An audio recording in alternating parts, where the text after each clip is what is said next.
आज के इस सेशन के अंदर हम जो डिस्कस करेंगे वो एक बिज़नेस की बहुत इंपॉर्टेंट चीज़ है, वो है उसके एक्सपेंसेस। कि ज़ाहिर सी बात है, कोई भी बिज़नेस हो रहा हो उसमें सेल्स आए या ना आए, एक्सपेंस होना बिल्कुल नहीं बंद होते। तो एक्सपेंस की अगर हम बात करें तो हमारे पास मेन्यू में यहाँ पे इसमें ऑप्शन है कि लिस्ट ऑफ एक्सपेंस और ऐड एक्सपेंस और एक्सपेंस कैटेगरीज। सबसे पहले हम एक्सपेंस की कुछ कैटेगरीज़ बना लेंगे कि हमारा एक्सपेंस किस किस कैटेगरी में होना है। उसके बाद हम क्या कहते हैं उसकी जो लिस्ट है वो देखेंगे कि हमने कौन कौन से एक्सपेंस किए, यानी कि ऐड करेंगे एक्सपेंस तो फिर हम एक्सपेंसेस की लिस्ट देख सकेंगे। अगर मैं अभी लिस्ट ऑफ एक्सपेंस पे करता हूँ, जैसे कि आपके सामने जो स्क्रीन खुली हुई ये लिस्ट ऑफ एक्सपेंस वाली है, लेकिन अभी ये खाली है क्योंकि हमने अभी तक कोई इसमें एक्सपेंस करके चेक नहीं किया, यानी कि मैंने इसमें कोई एक्सपेंस ऐड नहीं किया। तो आप अगर इसमें आप एक्सपेंस ऐड करना चाहते हैं तो पहले एक्सपेंस की कैटेगरीज़ हमें इसमें डिफ़ाइन करना पड़ेगी कि किन कैटेगरीज़ के ऊपर हम ये एक्सपेंस करने लगे।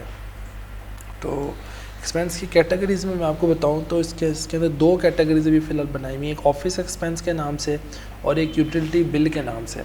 अच्छा, जो लोग क्या कहते हैं सिंपल इस पॉइंट ऑफ सेल को बाय करते हैं, यानी कि आपकी कोई शॉप है, आपका कोई रेस्टोरेंट है और कोई ऐसी जगह है जहाँ पे आपको बहुत बड़े लेवल पे अकाउंटिंग की ज़रूरत नहीं है, तो उसके अंदर आप अपनी सैलरीज भी इन्हीं एक्सपेंस के अंदर ही मैनेज कर लेंगे। यानी कि अगर मैं यहाँ पर एक क्या कहते हैं अकाउंट बना देता हूँ सैलरी का, तो ये सैलरी मेरा हो गया, सैलरी एक मेन अकाउंट है और सैलरी अकाउंट को मैंने किया सेव। देन मैंने काम ये किया कि अब ये होती है कैटेगरी, एक्सपेंस की कैटेगरी। एक्सपेंस की कैटेगरी के अंदर एक्सपेंस की सब कैटेगरी भी बन जाती है। वो ऐसे कि सैलरी अकाउंट में मैंने इंटर करके मैंने यहाँ पे लिखा फ़रहान लिख दिया, ये फ़रहान सैलरी। तो फ़रहान की अब जो सैलरी है वो मेरी एक्सपेंस की कैटेगरी है, लेकिन सीन ऐसा है कि अब मैं इसको यहाँ पे ऐड सब कैटेगरी बनाऊँगा। इसकी पेरेंट कैटेगरी कौन सी होगी, सैलरी, और उसको मैं यहाँ पे कर दूँगा सेव। तो अब मेन है सैलरी के आगे सब कैटेगरी है फ़रहान की सैलरी। तो अब जब भी क्या कहते हैं हम यानी कि फ़रहान की सैलरीज जितनी भी होती जाएंगी वो हम इसमें लिखते जाएंगे, और उसके अलावा किसी और बंदे की सैलरीज बनाते हैं। फ़र्ज़ किया हम एक बना देते हैं, यहाँ पे लिख देते हैं नौशीन सैलरी। ये नौशीन हो गया, इसको नौशीन कर देते हैं, और इसके जो सब कैटेगरी है वो मतलब मेन इसकी जो पेरेंट कैटेगरी है वो रख देते हैं सैलरी। तो सैलरी में हमारे पास दो अकाउंट हो गए, एक नौशीन सैलरी के नाम से हो गया, एक फ़रहान सैलरी के नाम से हो गया। अब कल को जब हम रिपोर्टिंग देखेंगे, मैं अगले जस्ट ट्यूटोरियल में रिपोर्टिंग के बारे में बताऊंगा, तो अगर मैं सैलरी पे क्लिक करूंगा तो मेरे पास जितनी सैलरीज हैं सब की रिपोर्ट आ जाएगी। अगर मैं किसी एक सिंगल पर्सन की सैलरी देखना चाहूँगा तो मेरे पास सिर्फ उसकी सैलरी की रिपोर्ट आएगी, यानी कि उसके एक्सपेंस में, यानी कि सैलरीज हुई कब, बिज़नेस का तो एक्सपेंस ही हो गया ना वो, तो आपने उसकी सैलरीज इस तरह से भी आप उसको मैनेज कर सकते हैं बड़े अच्छे से करके। और अभी आ जाते हैं ऑफिस एक्सपेंस, यूटिलिटी बिल्स है। मेरे ख्याल इतने हेड काफ़ी हैं। अब हम क्या करते हैं, अब हम कोई इसमें एक्सपेंस करके देखते हैं कि एक्सपेंस इसमें होगा किस तरह से। यहाँ पे आप आएंगे ऐड एक्सपेंस पे। ऐड एक्सपेंस पे हम जैसे ही जाएंगे, हम फ़र्ज़ किया ऐड एक्सपेंस में जाके ऑफिस एक्सपेंस को ही करते हैं कि ऑफिस एक्सपेंस में फ़र्दर आप मज़ीद सब कैटेगरी भी बना सकते हैं रिफ़्रेशमेंट एक्सपेंस के नाम से ना। अगर ऑफिस का रिफ़्रेशमेंट का बजट आप अलग रखते हैं तो उसके लिए नहीं जी। जब हम ऐड एक्सपेंस में आते हैं तो हमारे पास ये स्क्रीन सामने आ गई है। हमने बताना ये है कि हमने जो एक्सपेंस है वो किस हेड में करना है। सपोज़ हम यूटिलिटी बिल का ही एक्सपेंस कर देते हैं, हमने यूटिलिटी बिल पे किया। अब यूटिलिटी बिल की मैंने भी कोई सब कैटेगरी नहीं बनाई हुई थी, अगर मैं बनाई होती तो मैं यहाँ पे लिख देता इलेक्ट्रिसिटी बिल है, पीटीसीएल बिल है, या कोई भी बिल। तो मेरी मर्ज़ी, अगर मैं बनाना चाहूँ तो बना लूँ, नहीं बनाना चाहता तो मैं यूटिलिटी बिल की एक ही कैटेगरी रख लेता हूँ। तो मेरा जो भी यूटिलिटी बिल होगा मैं इसी के अंदर ऐड कर दिया करूँगा। तो यहाँ पे मैंने डेट लिखनी है कि किस डेट का ये एक्सपेंस है। अगर कोई प्रीवियस डेट का है तो मैं डेट पिछली भी डाल सकता हूँ इसके अंदर। तो मैंने एक प्रीवियस डेट डाली, और जो मेरे पास अगर कोई इसका डॉक्यूमेंट मौजूद है तो मैं उसकी तस्वीर भी यहाँ पे अपलोड कर सकता हूँ। उस एक्सपेंस की कोई रसीद मेरे पास हो सकती है, अगर बिल ही है तो बिल की फ़ोटो भी मैं यहाँ पे लगा दूँ, सिर्फ अपनी याद दहानी के लिए, और कल को अगर मैं रिकॉर्ड चेक करना चाहूँ उसके लिए। अगर मैं नहीं भी लगाता तो कोई कंपलसरी ज़रूरी नहीं है ये अटैचमेंट ना।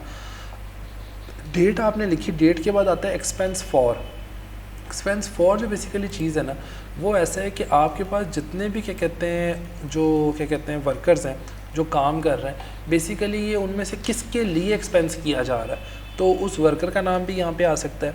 अगर आपने किसी कस्टमर के लिए ये एक्सपेंस किया है, फ़र्ज़ किया अगर मैं ये एक्सपेंस कर रहा होता ऑफिस एक्सपेंस होता, और मेरे पास कोई ऐसा मेहमान या कस्टमर आया हुआ है, या मैंने उसके लिए कोई स्पेशल चीज़ मंगवाई है, या मैंने उसके लिए कोई बुकिंग अरेंज की है, या कुछ भी ऐसा किया, यानी कि वो एक्सपेंस अगर किसी ख़ास कस्टमर की वजह से किया है, तो मैं यहाँ पे ऑफिस एक्सपेंस करके फिर उस कस्टमर का यहाँ पे कर देता कि वो मैंने एक्सपेंस फ़लाँ साहब के लिए किया है। तो मुझे इस तरह से बाद में याद भी रहता है कि ये मैंने अगर एक्सपेंस किया था, फ़र्ज़ किया मैंने अगर फूलों का एक बुके मंगवाया था, तो ये एक्सपेंस हुआ ना, तो मैंने किसके लिए मंगवाया था, ये मैंने फ़लाँ कस्टमर के लिए मंगवाया था, तो मैंने उस कस्टमर को लिख दिया। अगर मैंने कोई एक्सपेंस किया है, फ़र्ज़ किया ड्यूरिंग जॉब किसी भी एम्प्लॉय को कोई चोट लग गई है, उस पर कोई ड्रेसिंग वगैरह करवाने का ख़र्चा आया है, ठीक है, डॉक्टर के पास लेके गए, तो वो एक्सपेंस किसी एम्प्लॉय के ऊपर हुआ ना, तो वो फिर एक्सपेंस हम इधर डाल देंगे यहाँ पे, ताकि पता चले कि हमने किस बंदे के लिए एक्सपेंस किए। दोनों कैटेगरीज अलग अलग यहाँ पे डिफाइंड है।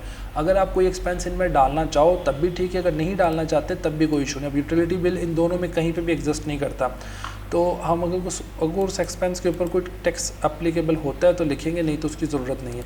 यहाँ पे हम लिखेंगे एक्सपेंस की अमाउंट। फ़र्ज़ की यूटिलिटी बिल हमें आया है, तो हमने लिख दिया जी 50,000 यूटिलिटी बिल हमें आया है, तो कोई अगर हम उसकी डिटेल लिखना चाहें लिख सकते हैं। ये एक्सपेंस रिफंडेबल नहीं है, ऐसा नहीं है कि एक्सपेंस हम कर रहे हैं और ये कल को वापस आ जाएगा, ऐसा कोई सिस्टम नहीं है इसमें।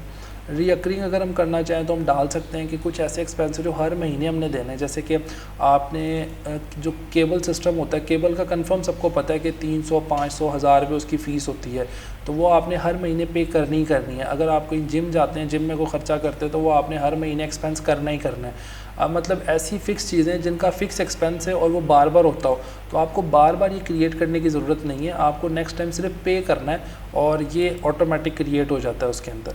तो अभी मैं कोई भी रिकरिंग एक्सपेंस नहीं डाल रहा, सिंपल एक्सपेंस की एंट्री आपको करके दिखाने लगूँ कि 50,000 बिजली का बिल है, और 50,000 बिल में से जो उसकी अमाउंट बनती है 50,000। अब बात ये कि हमने पे कितना किया। अगर हम यहाँ पे लिखते हैं 50,000, तो उसका मतलब 50,000 बिल था, वो चाहे यूटिलिटी बिल था, चाहे वो किसी का भी बिल था, किसी भी चीज़ का एक्सपेंस था, जितना वो एक्सपेंस था कि हमने उतना पे कर दिया। अगर उतना पे कर दिया तो यहाँ पे हम वो लिख देंगे। अगर उतना हमने पे नहीं किया, कम किया है, तो फिर भी हम यहाँ पे वो कम पैसे लिख देते हैं। मैंने इसको कर दिया सेव। जैसे ही मैं इसको सेव करूँगा तो मेरे पास जो एक्सपेंस की लिस्ट है वो आ जाएगी, जिसमें मुझे पता चल जाएगा कि ये एक्सपेंस है। ये देखें ना, लिस्ट ऑफ एक्सपेंसेस के जितने एक्सपेंस हुए हैं।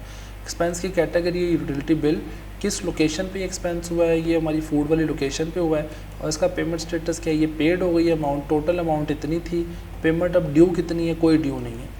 अब देखें ये जो ड्यू वाली बात है ना, इसका मतलब ये है कि फ़र्ज़ के मैं कोई रिकरिंग पेमेंट्स लगा देता हूँ जो हर महीने या हर हफ्ते या हर तीसरे दिन या हर 5वें दिन मैंने कोई पेमेंट करनी है, तो वो ऑटोमेटिकली यहाँ पे एक लाइन जो है ना बन के आ जाएगी, ये वाली एंट्री, और यहाँ पे लिखा होगा कि ये पेमेंट ड्यू है आप पे।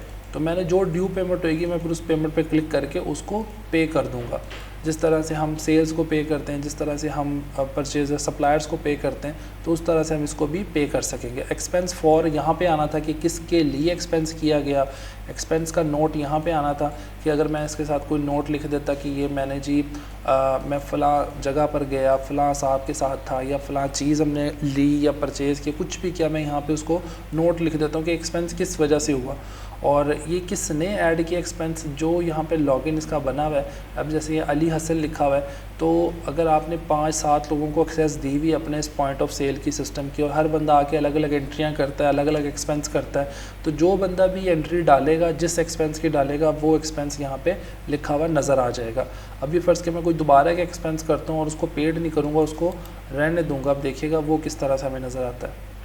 अगर मैं कोई एक और एक्सपेंस करने की कोई ट्राई करता हूँ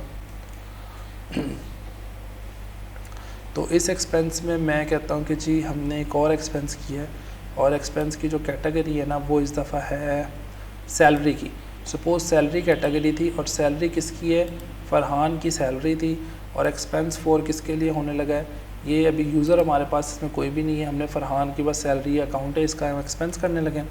और ये वैसे रिकरिंग है ना कि हर दफ़ा यानी कि सैलरी जनरेट होनी होती है, और रिकरिंग कितने दिनों के बाद है, 30 दिनों के बाद है। और हम इसके डाल देते हैं कि एक्सपेंस बेसिकली होना किस दिन को चाहिए था, ये होना चाहिए था 5 तारीख को, यानी कि सैलरी मैं हर 5 को देनी है। अब हर 5 को ना मेरे पास ये एंट्री बन के खुद ब खुद आ जाया करेगी, और blank expense will be generated infinite times, ये कितनी दफ़ा जनरेट होना चाहिए, रेपिटेशन इसकी यहाँ पे मैं लिख सकता हूँ कि 5 दफ़ा जनरेट होकर बंद हो जाए, 10 दफ़ा होकर बंद हो जाए। अगर मैं कुछ भी नहीं लिखता तो ये बस हर महीने जनरेट होता जाएगा एक्सपेंस जब तक कि मैं इसको क्लोज़ नहीं करता।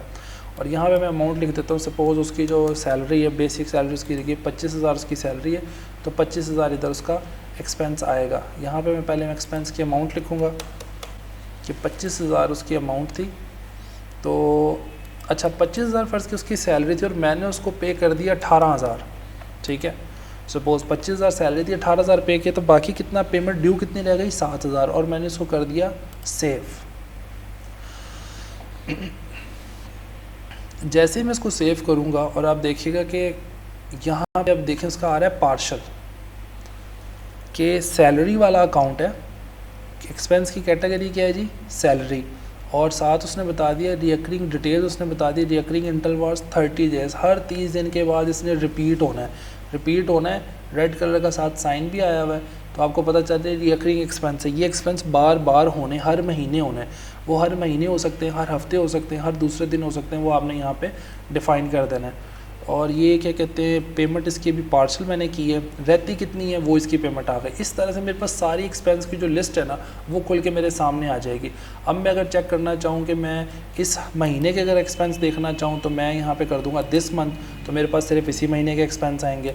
मैं देखना चाहूँ कि आज कितने हुए, कल कितने हुए थे, पिछले 7 दिन में कितने एक्सपेंस हुए, पिछले 30 दिन में कितने एक्सपेंस हुए, ये पूरी लिस्ट है आपके सामने। जब कि आप एक्सपेंस देखना चाहें अपनी मर्ज़ी से देख लें, कस्टम रेंज लगाना चाहें कस्टम रेंज लगा दें कि मई 27 से ले के फ़लाँ डेट तक कितने एक्सपेंस हुए, अप्लाई करें तो उन दिनों के सारे एक्सपेंस आपके सामने आ जाएंगे, ठीक है। और टुडे के करेंगे तो टुडे के जिस लोकेशन के चाहें उस लोकेशन के देख लें एक्सपेंस फॉर किस किस यूज़र ने एक्सपेंस किए हैं, यानी कि वो आ जाएंगे इधर। और कॉन्टैक्ट डिटेल्स में आप देख सकते हैं किसी कस्टमर के लिए आपने कोई एक्सपेंस किया है, और एक्सपेंस की कैटेगरीज। अब ये वो चीज़ है जो मैं आपको बता रहा था, अगर आपने कैटेगरी बना ली है तो अगर आपने बनाई है सैलरी की कैटेगरी तो आप इस पर सैलरी पे क्लिक करेंगे तो आपके पास जितने भी सैलरी वाले लोग हैं ना, ये मुझे यहाँ से कर देना चाहिए एक्सपेंस दिस मंथ एक्सपेंस के अंदर सैलरी वाला जो अकाउंट है वो मेरे पास एक ही था, तो वो मेरे पास यहाँ पे नीचे शो हो गया है। फिर अगर मैं देखना चाहूँ कि किन किन की जो पेमेंट है वो पे कर दी है मैंने एक्सपेंस में, वो आ जाएगी, किन की पेमेंट 100% ड्यू है वो आ जाएगी, और किस किस की पार्शल है वो भी यहाँ पे हमें पता चल जाएगा। तो ये था जी सिंपल सा एक्सपेंस का मैनेजमेंट का सिस्टम। आप एक्सपेंस कैसे मैनेज कर सकते हैं कि कैटेगरीज ऐड कर लें और लिस्ट में आपको सारे एक्सपेंस नज़र आ जाएंगे। कोई नया एक्सपेंस करना है तो ऐड पे क्लिक कर दें, ऐड एक्सपेंस, नहीं तो ये ऐड वाले बटन पे कर दें। और ये सारे एक्सपेंस वाला जो पोर्शन है ये आप मैनेज कर सकते हैं अगर आप कैटेगरीज ऐड कर देते हैं। तो आप इधर आएँ, क्या कहते हैं, POS वाली जो स्क्रीन है उसके ऊपर भी एक्सपेंस का दिया हुआ बटन, यानी कि जब आप मैनेज कर रहे होते हैं अपनी इन्वेंट्री को, किसी भी चीज़ को, मतलब अपनी सेल्स को जब आप मैनेज कर रहे होते हैं तो ड्यूरिंग सेल्स ये ऊपर एक बटन दिया हुआ है ऐड एक्सपेंस का। ये मैंने POS की जब स्क्रीन का सारा ट्यूटोरियल बनाया ना जो, तो उसके अंदर मैंने डिटेल से नहीं बताया था, लेकिन अब मैं बता रहा हूँ कि ये एक्सपेंस का अगर क्लिक करते हैं तो ये आपके पास एक ओपन हो जाती है चीज़। यहाँ से भी आप ये एक्सपेंस एंटर कर सकते हैं कि यूटिलिटी बिल आप देने लगे, ऑफिस एक्सपेंस कोई देने लगे, कोई रिफ़्रेशमेंट एक्सपेंस है, किसके लिए है, कब है, क्या था, कितने रुपए थे और कितने आपने पे कर दिए, यानी कि कितना वो एक्सपेंस था और कितने आपने उस एक्सपेंस के पे कर दिए, और कितने रिमेनिंग है वो यहाँ पे आ जाएंगे। सेव करेंगे तो एक्सपेंस यहीं से ऐड हो जाएगा। ये कुछ इमेजेस मैंने ऐड आ प्रोडक्ट वाले ट्यूटोरियल में की थी, लेकिन मैंने इनकी इमेज लगाई नहीं थी इसलिए यहाँ पे शो नहीं हो रही। चलें, थैंक यू सो मच। मुझे उम्मीद है कि आपको ये एक्सपेंस वाला जो पोर्शन है अच्छे से समझ आ गया हो।